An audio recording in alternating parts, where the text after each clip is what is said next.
Sehen wir so eine Halle, da ist noch etwa die Hälfte des Daches zu sehen.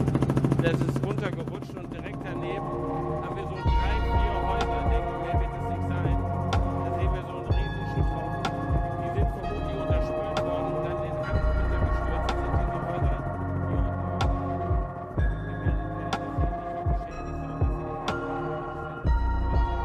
über Vermisste können wir derzeit überhaupt nicht sagen. Das ist alles noch viel zu früh.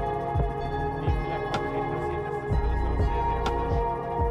Hier im Essen ist es so weit gewesen, dass man auch Leute ihr Krankenhaus besuchen mussten. Da waren gestern schon Hubschrauber drin.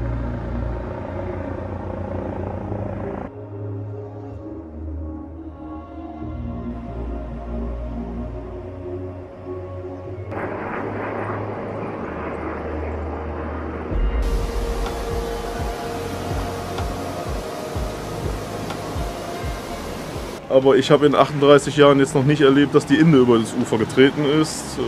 Ja, scheinbar hat es dann gestern getan. Pegel war irgendwie Höchststand knapp 4 Meter. Ich glaube, Warnstufe ist 2,70 Meter. Ja, und dann sind wir halt nach Hause geeilt und standen hier schon bis hüfthoch im Wasser. Und über Nacht sind halt noch mal gut 50 Zentimeter dazugekommen. War Land unter, man kennt es nur aus den Medien, jetzt hat man es vor der Tür. Ist alles sehr beängstigend, bedrückend und auch aus Stolberg die Bilder, die man so mitgekriegt hat. Und ja, es ist schlimm.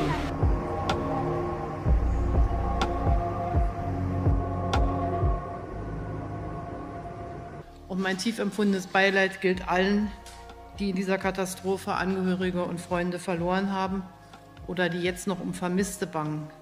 Und ich schließe auch die Menschen ein in den Überschwemmungsgebieten von Belgien, Luxemburg und den Niederlanden.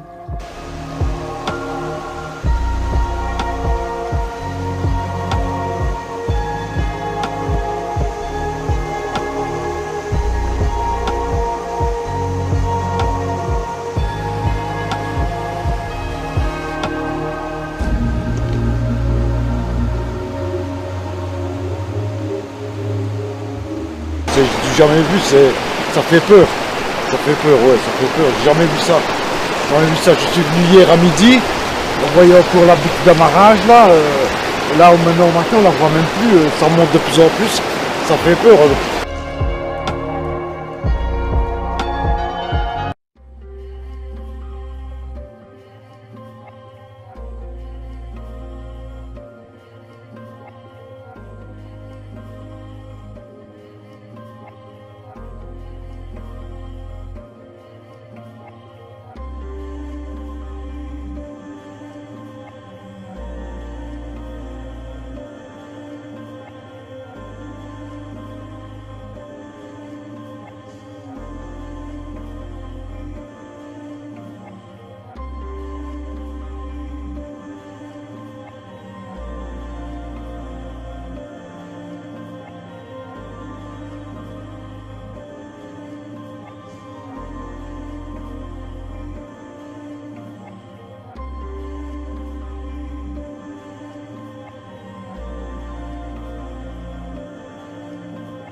Des paysages et des villes entières défigurées par les torrents d'eau et de boue. À Erftstadt-Blessem, non loin de Cologne, les pluies diluviennes ont tout emporté sur leur passage, jusqu'à causer un glissement de terrain. Surpris par la montée des eaux, les habitants tentent de sauver ce qu'ils peuvent. Et les secours cherchent les disparus. Même constat à Schuld, en Rhénanie-Palatinat, land voisin lui aussi très durement touché. C'est terrible de ne pas pouvoir aider les gens. Ils nous faisaient signe par les fenêtres. Les maisons s'effondraient à gauche et à droite. Nous avons eu de la chance. Nous avons survécu. D'heure en heure, le nombre de morts et de disparus ne cesse de s'alourdir dans l'ouest de l'Allemagne. Et selon les autorités, les zones sinistrées ne sont pas encore tirées d'affaire. Le ministre de l'Intérieur s'est dit inquiet. La reprise des pluies dans l'ouest du pays laisse craindre la montée du Rhin et de ses affluents. Dans l'urgence, la solidarité s'organise pour retrouver les disparus et mettre à l'abri les sinistrés. Les gens peuvent compter sur toutes les forces dans le pays pour être solidaires, des autorités locales au gouvernement fédéral. Et dans les conditions les plus difficiles, nous faisons tout ce que nous pouvons pour sauver des vies et réparer les dégâts et éviter d'autres dangers. Face à l'ampleur du désastre, le président allemand a appelé à agir pour qu'une telle catastrophe ne se reproduise plus. Ce n'est que si nous nous engageons résolument dans la lutte contre le changement climatique que nous serons en mesure de prévenir les conditions météorologiques extrêmes telles que celles que nous connaissons actuellement. Le directeur général de l'association allemande des villes et municipalités est formel. L'ampleur de ces inondations est sans précédent dans l'histoire de l'Allemagne. Aujourd'hui encore, plus d'1 millier de personnes sont portées disparues.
Va bene.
Va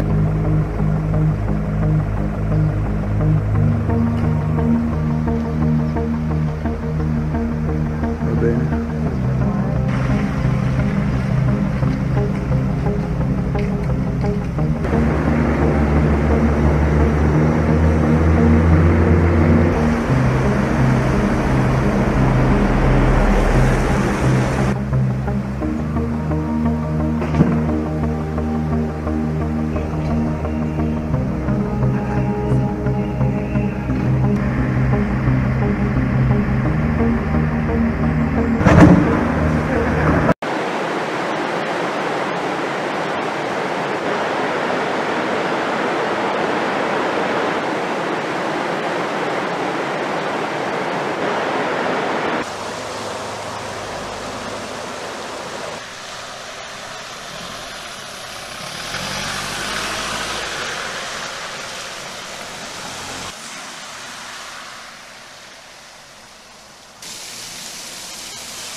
Jetzt wartest du auf deinen Sohn, ne?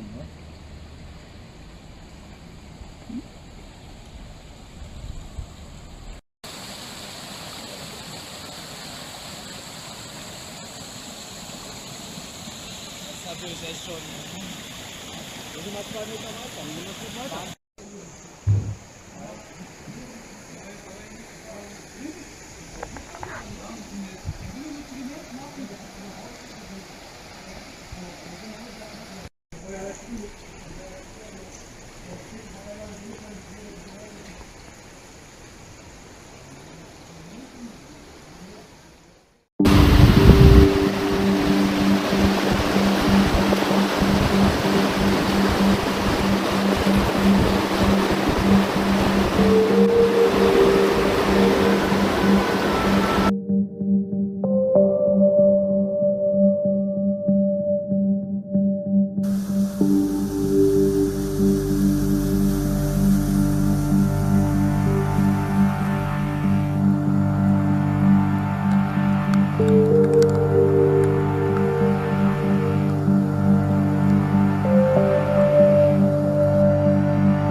On a la possibilité de le faire.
59 morts et les autorités craignent un bilan beaucoup plus lourd parce qu'il y a 40, 50, 60 disparus au moins. La chancelière allemande Angela Merkel se dit profondément touchée par cette tragédie, la pire catastrophe naturelle depuis la Seconde Guerre mondiale. Alexandra Sirgan. Les maisons au bord de la rivière se sont effondrées, englouties par les torrents d'eau, faisant sur leur passage des dizaines de victimes. Les secouristes cherchent encore les disparus entre les débris et les troncs d'arbres arrachés. Dans la maison de Gottfried, la boue recouvre le papier peint vert de l'escalier. Ce retraité de 70 ans est dépité. La cave est inondée et le rez-de-chaussée complètement dévasté. Tout est bon à jeter. Un peu plus loin, Klaus essaie de nettoyer l'entrée de sa maison. Tout s'est passé très vite, explique. Il a plu pendant 2-3 jours, c'est ça qui a fait que la rivière sorte de son lit. Et puis c'est arrivé d'un coup, on a vu des caravanes stationnées sur un camping à côté se faire emporter par l'eau. On n'avait plus aucun contrôle sur rien, je n'ai jamais vécu ça. La priorité, selon la ministre présidente de la région, Malou Dreyer, est désormais de sauver un maximum de vies. Pour le moment, nous essayons de maîtriser la situation. À l'heure actuelle, nous avons un seul objectif, retrouver les personnes portées disparues et secourir les gens qui sont dans le besoin. Un plan d'aide de 50 millions d'euros à destination des sinistrés a été annoncé.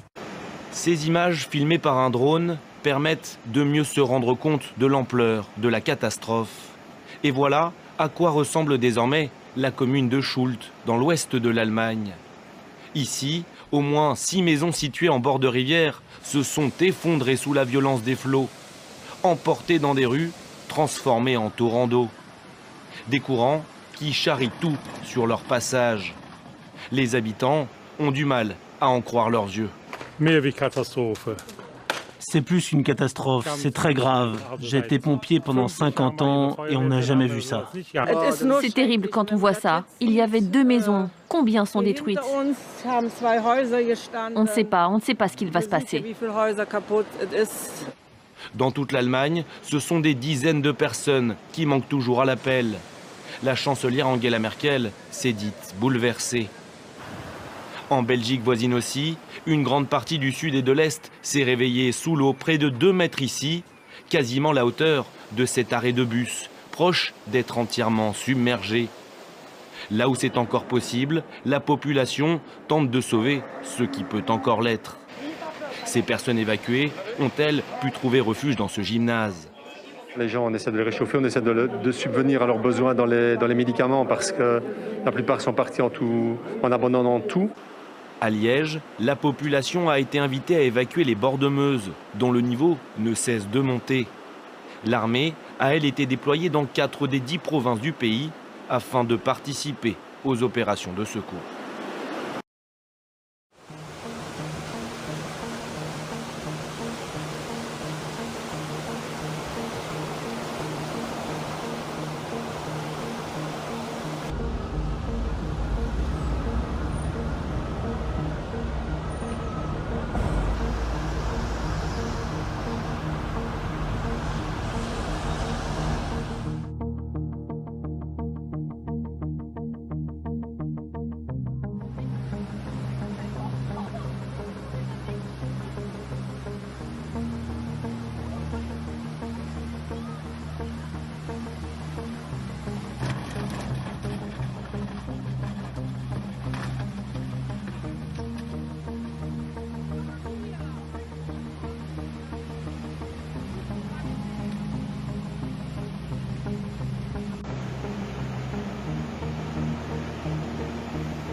Les pluies abondantes ont provoqué d'importantes inondations en Europe de l'Ouest.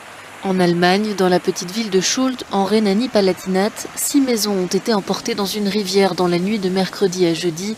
Au moins 4 personnes ont été tuées et plus d'une cinquantaine sont portées disparues. La situation ne devrait pas s'arranger de sitôt. Les autorités locales prévoient de nouvelles précipitations dans les prochains jours. En Belgique aussi, de nombreux cours d'eau sont sortis de leur lit, provoquant des inondations, notamment en Wallonie. Au moins 2 personnes seraient mortes selon la presse belge et plusieurs centaines de personnes ont dû être évacuées et relogées ces derniers jours. Une grande partie du pays est toujours en alerte orange, mais la situation devrait commencer à s'arranger ce jeudi. La Suisse, elle, surveille de près ses lacs et ses cours d'eau et se prépare à un risque d'inondation. Plusieurs lacs ont atteint ou atteindront bientôt leur niveau maximum et la protection des berges de nombreuses rivières, notamment la Reuss, a été renforcée. Sur ordre du bourgmestre, vous êtes invités à quitter le centre-ville. Évacuez le centre-ville dès que possible. Possible de quitter, montez au premier étage et emportez avec vous denrées alimentaires, GSM et de l'eau.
Le bilan des inondations est encore très provisoire ce matin. Ce sont d'ores et déjà les plus meurtrières depuis 20 ans, provoquées par les fortes pluies de ces derniers jours. On compte donc près de 70 morts et des centaines de disparus dans l'ouest de l'Allemagne et dans l'est de la Belgique, comme à Liège où on surveille attentivement le niveau de la Meuse. Les autorités ont carrément ordonné l'évacuation de la ville. On va tout de suite retrouver Rémi Ing sur place en direct pour RMC à Liège. Rémi, question simple, quelle est la situation ce matin ? Eh bien écoutez Quentin, je viens de faire un tour sur les bords de la Meuse. Le niveau de l'eau s'est peut-être stabilisé cette nuit, mais il n'a clairement pas baissé. Il est encore très haut, les quais sont totalement submergés. Ce qui est visuellement très impressionnant, c'est le débit de l'eau. Le débit de l'eau qui est extrêmement puissant. Les autorités parlent du débit le plus important depuis 100 ans. Un siècle qu'on n'avait pas vu ça ici à Liège. C'est vous dire l'importance de ces évacuations décidées hier, évacuation des quartiers proches du fleuve, la population qui est allée se mettre à l'abri chez la famille, chez les amis, plus en hauteur dans la ville, ou bien dans ce centre par exemple mis en place en urgence. Plus de 1000 personnes y ont été accueillies hier. Des chambres d'hôtel ont également été réservées pour les familles. Les autorités qui doivent se réunir à nouveau cet après-midi à 14h pour faire le point, pour voir si la décrue a commencé ou non. Ce que je peux vous dire après avoir vu les dégâts causés par ces inondations hier dans la banlieue sud de Liège notamment, c'est que les dégâts sont considérables. Et la crue inquiète aussi en aval, c'est-à-dire aux Pays-Bas, avec des milliers d'évacuations dans la région de Maastricht. Mais c'est en Allemagne, l'Allemagne qui est la plus durement touchée, avec au moins 59 morts et 1300 personnes toujours injoignables au sud de Bonn. Une petite rivière s'est carrément transformée en torrent et la chancelière Angela Merkel parle d'une tragédie. Je pleure pour ceux qui ont perdu la vie dans cette catastrophe. Nous ne connaissons pas encore le chiffre exact, mais nous pensons que le bilan sera lourd, que ce soit du côté des habitants dans leurs maisons, comme du côté des pompiers qui sont en train d'essayer de les sauver. J'exprime toutes mes condoléances aux familles des victimes et je leur assure que tout sera fait pour retrouver les personnes disparues. La météo s'est déchaînée dans l'ouest de l'Allemagne. Les intempéries ont détruit des maisons, des arbres, des routes.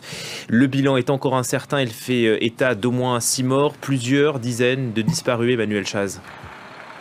Oui, tout à fait, Julien. Un bilan encore très incertain, une situation d'urgence déclarée dans l'ouest de l'Allemagne et particulièrement dans la région de Rhénanie du Nord-Palatinat. Alors pour l'instant, vous l'avez mentionné, 6 morts, des douzaines de personnes disparues. La police, pour l'instant, ne se prononce pas sur un nombre, justement, car les recherches sont encore difficiles. Il y aurait au moins, en tout cas, 50 personnes encore coincées dans leurs habitations. Il y a eu des évacuations massives, notamment dans le village de Hückeswagen. 1500 personnes ont été évacuées par mesure de précaution. Pour vous donner une idée, en fait, les rivières sont sorties de leur cours tant les intempéries ont été fortes et les équipes de police, les pompiers doivent désormais circuler sur des embarcations puisque les véhicules de police ne circulent plus. Donc, état d'urgence déclaré, bilan encore très incertain.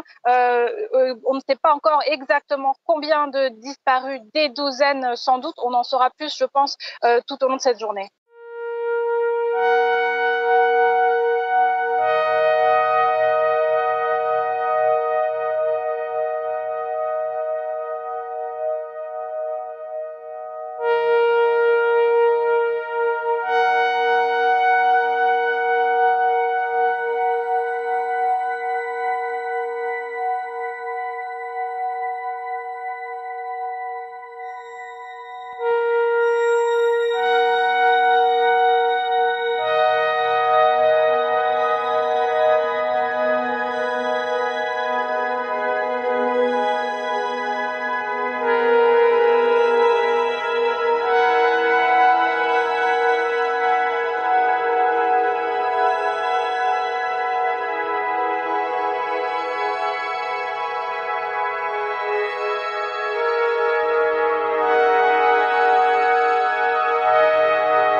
Dans l'ouest précisément de l'Allemagne, où la chancelière Angela Merkel parle d'une tragédie, au moins 59 morts, bilan toujours très provisoire. Les secours sont sans nouvelles encore de 1300 habitants au sud de Bonn, où un affluent du Rhin s'est transformé en véritable torrent à cause de la pluie. Cet affluent a tout dévasté sur son passage, c'est ce que raconte à RMC cet habitant de Bad Münsterpfeil.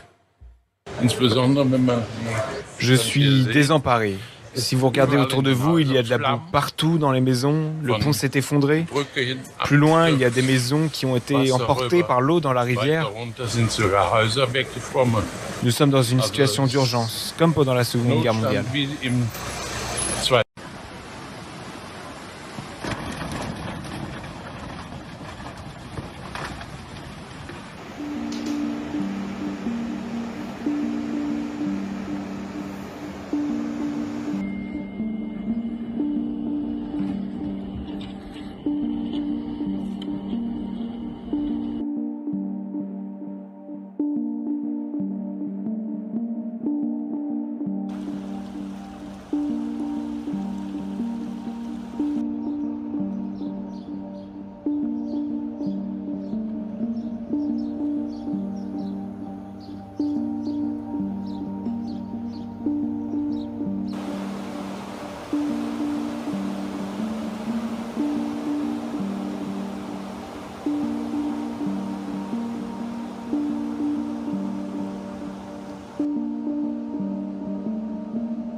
séparation de la voie, tout est passé